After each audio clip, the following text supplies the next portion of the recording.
Today's presentation will be about Martian spatial exploration and the future of humanity. Why is Mars so interesting to scientists and to the explorer adventurer in all of us? There are two primary reasons. First, Mars is a planet where life may have evolved in the past. Life evolved around 3.8 billion years ago on Earth. Conditions on early Mars, roughly around 4 billion years ago, were very, very similar to that of Earth. Had a thick atmosphere, which enabled the stability of water on the surface of Mars. If indeed conditions on Mars were really similar to those on Earth, there is a real possibility that microscopic life evolved on Mars. Second, Mars is the only planet that humans can visit or inhabit in the long term, with Venus and Mercury having extreme temperatures averaging around 400 degrees Celsius, which is hotter than a cooking oven. All planets in the solar system, starting with Jupiter, are made of gas and not silicates or rocks. They are also very cold. And so Mars is really the only option that Earthlings really have for now to even visit and potentially inhabit in the future.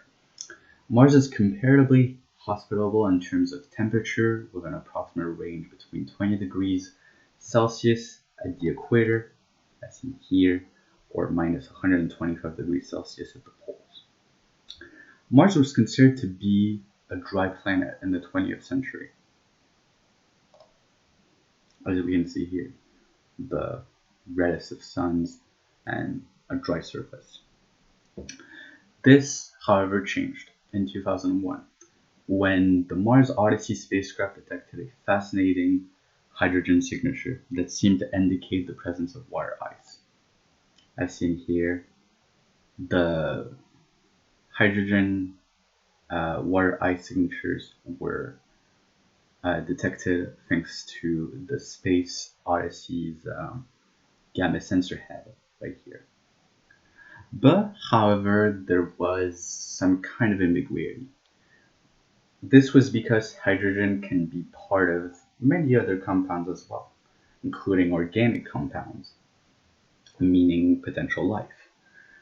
To test the presence of water, NASA, a space flight agency created by the US in hopes of beating the former USSR in the 1950s space race, sent a spacecraft to land near the Martian South Pole in 2007. The spacecraft studied the soil around the lander with its robotic arm and was able to establish, without any ambiguities this time, the presence of water on Mars for the first time.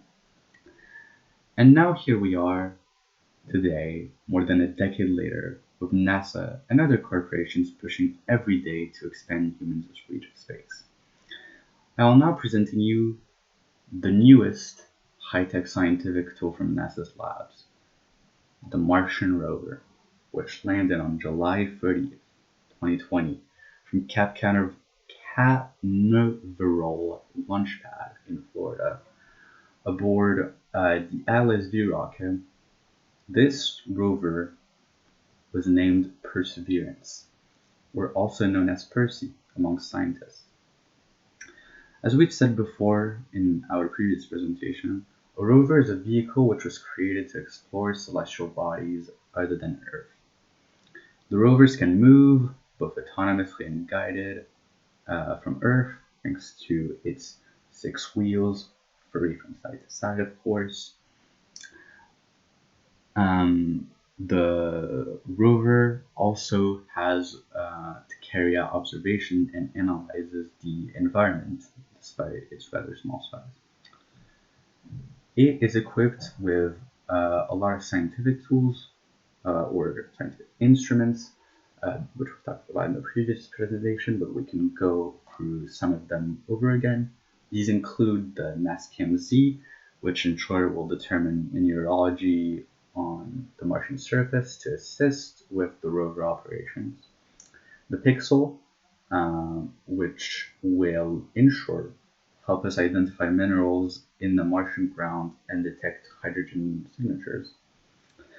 Or also MOXIE, an acronym for Mars Oxygen In Situ Resource Utilization Experiment, which will be used as an exploration technology investigation that will produce oxygen from Martian atmospheric carbon dioxide. And so to test out if it can really produce oxygen from the Martian atmosphere's carbon dioxide, we will have to test it out in real conditions. But for now, NASA has only announced that they will be doing so in the coming future after having tested and completed the first most important missions of the rover, which we will obviously go over in the later part of our presentation. And so the goal of the Mars 2020 mission is to learn whether life even existed on the red planet. After the science team of NASA identified the Jezero crater as an ancient lake bed formed billions of years ago, this crater was filled with water, but it dried up, and surface water disappeared as the climate of Mars changed. The Perseverance rover will collect rocks around the Jezero crater and return them from Mars to Earth for future missions. In other words, the rover will help us answer a key question: was Mars ever habitable? Of course, all these things sounds easy coming from me, but in reality, having a fully equipped 2-meter tall, 1-ton rover on Mars comes with its fair share of challenges. The biggest being the landing phase, also called EDL, which stands for the entry, descent, and landing phase. Indeed, when it arrived on a Thursday afternoon, Perseverance entered Mars's rather thinner atmosphere at over 12,000 miles per hour, streaking across the Martian sky like a meteor for 7 nail-biting minutes, before finally touching down on the Jezero crater, which is the site that the Curiosity rover, which we talked about previously, was technologically incapable of because of the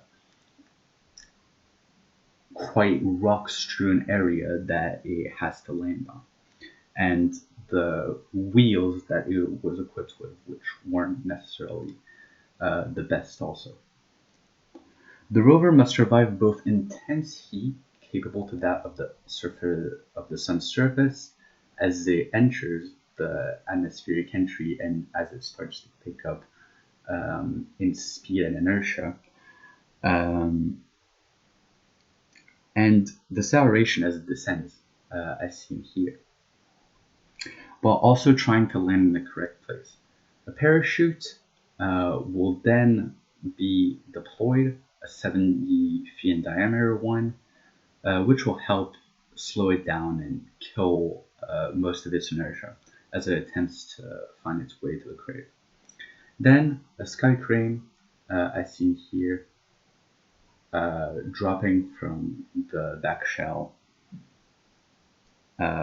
which was also used by the Curiosity, will help the Perseverance rover lower itself onto the surface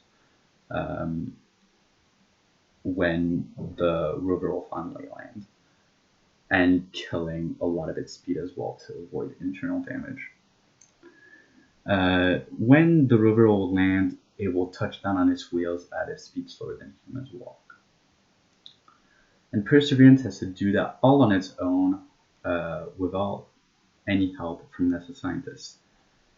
It takes around 11 minutes for radio signals to get back to Earth, so the entirety of the EDL phase has to be done with the help of mission control.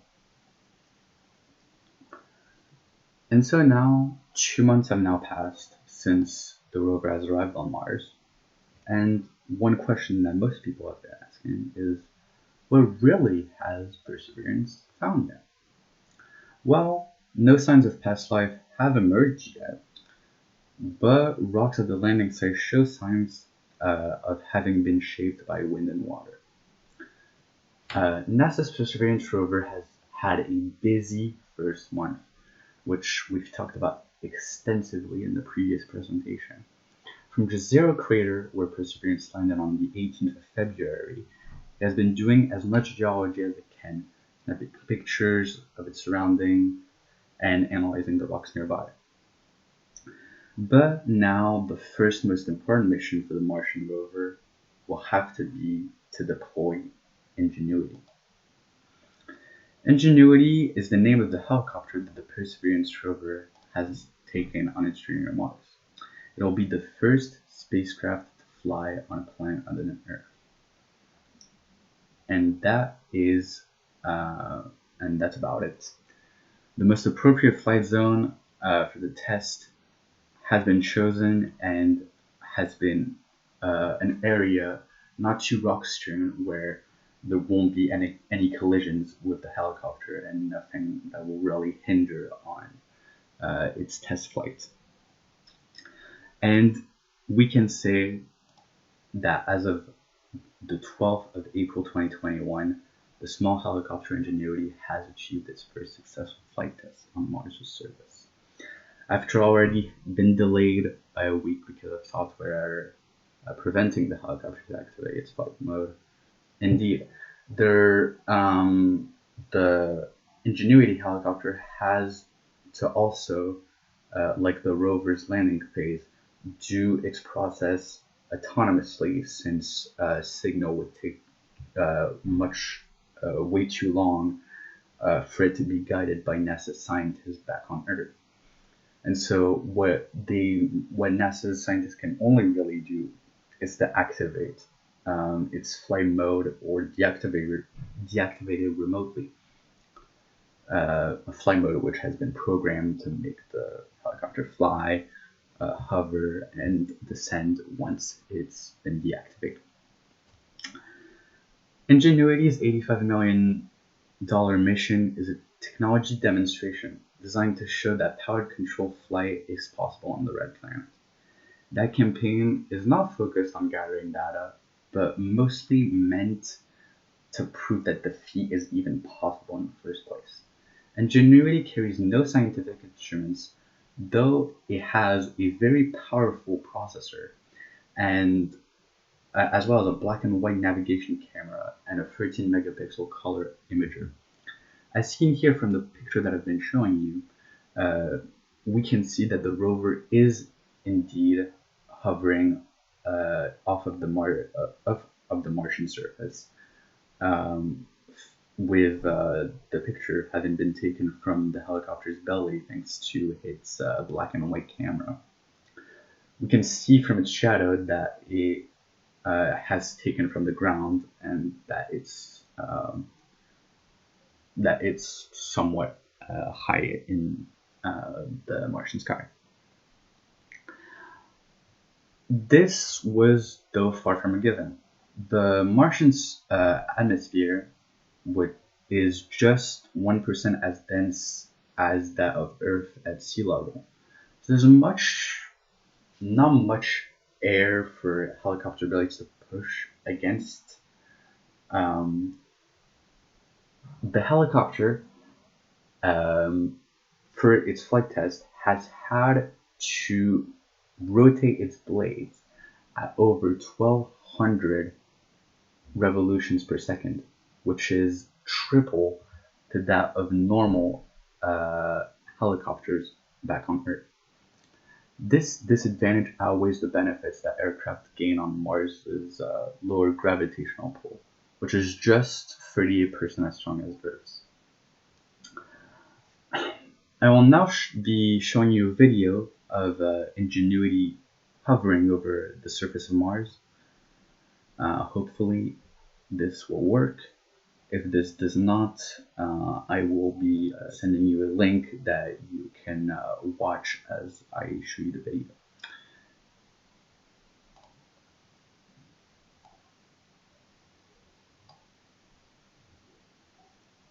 And so now I will start the video right here. As we can see here, the rover is moving up from the Martian surface, and if we go back and replay it again, we can see that it's sort of weaving from and leaning from one side to another, indicating that the flight is not as easy as it seems, and that it's quite hard to actually for the helicopter to actually have stability on the Martian surface. And now back to our presentation. Normally this should have worked. In reality, the video that I've shown you is not a video, but more so still images transferred from the rover's Mastcam Z taking the pictures to Earth. This is because a video would have taken much too long to arrive on Earth for these images to come back. It took already more than 6 hours. A video would approximately, according to NASA scientists, take more than 4 days to arrive back on Earth, which is much too long to really test if the flight was successful or not. And video in color would take triple the time, because a video in color would always have to be processed with wheat, green, and blue. With the success of the mission, which has only come with positive results, which has only come with positive results, the first historical flight test having now been done, it's been estimated that the entire setup phase to last around 90 Mars days, which is about 148 Earth days, and the primary mission of the rover to last until April 2023. But like many previous rover missions, this could go for longer. This first flight test was successful thanks to SpaceX, the private company which worked with NASA to send rovers, not rovers, but to send this specific rovers to space with the helicopter, which is one of the big reasons why this mission was so expensive. With the success of the mission, which has only come up with positive results, SpaceX and Elon Musk, its billionaire CEO, they've been able to land a signed $2.9 billion contract with NASA last Friday, which states that they will work together to build a spacecraft to bring astronauts to the moon as early as 2024. Picking it over Jeff Bezos's, the world's richest man, own private company, Blue Origin, as well as the defense contractor Dynetics, which you may have heard of if you are a space enthusiast, which has already worked with NASA on multiple occasions in the past, as recent as 2011, if I do recall. SpaceX made the announcement of the contract for the first commercial human lander, part of NASA's Artemis program, in a video conference. They also said the lander will carry 2 American astronauts to the lunar surface. NASA said it would require also a test flight to the moon before humans make the flight. This NASA announcement added to an extraordinary run from Elon Musk, who's one of the world's richest man, thanks to his stake in the electric car maker Tesla. Elon Musk has outlined an ambitious agenda for SpaceX and its reusable rockets, including landing humans on Mars, but in the near term, SpaceX's main business has been launching satellites for Starlink, Elon Musk's internet venture, and other satellites and space cargoes. Unlike the Apollo lunar landing, the first one from 1969 to 1972, NASA is now gearing up for a long-term presence on the moon. that envisions a stepping stone to even more ambitious plan to send astronauts to reach Mars. NASA is leaning heavily on private companies built around shared visions of space for space exploration. And so, does space still inspire you? I sure hope it does, because it really does inspire me. Understanding that the environment on other planets where humans may one day live, and studying our own biological systems and how materials behave and when not influenced by gravity are crucially important endeavors for our future. And space exploration is helping us to find answers to our questions. This is the end of my presentation, and this was Gael Roubaïfissa signing out.